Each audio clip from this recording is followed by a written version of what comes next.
சிங்காசனம் கட்ச பிறகு புத்தி எப்படி இருக்கணும்? ராஜரீக புத்தி வரணும். அள்ளி கொடுக்கணும், கிள்ளி கொடுக்கக்கூடாது. இது எதுக்கு இந்த வேஷம் மாதிரி போகிறது? அது தெரியாமையா இருக்கும் பரிசுத்தாவிக்கு.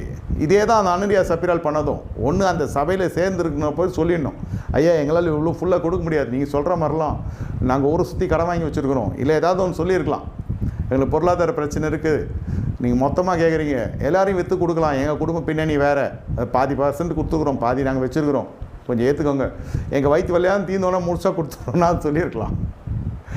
இது ஆளுக்கு ஜோடி போட்டுன்னு அழகாக போய் நல்ல பிளான் பண்ணிவிட்டு ஒன்று பின்னாடி ஒன்று வந்து செத்து போன தான் மிச்சம்.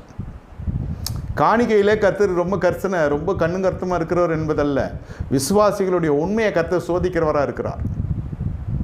தலைமைத்துவம் புதிய ஏற்பாடு பேதுருவாக இருந்தாலும் சரி, அபிஷேகம் பண்ணப்பட்ட அப்போஸ்தலராக இருந்தாலும் சரி, பழைய ஏற்பாட்டு அகியாவாக இருந்தாலும் சரி, அவருடைய வாழ்க்கையில் கர்த்தருடைய ஆவியானவர் ஒருவர் தான்.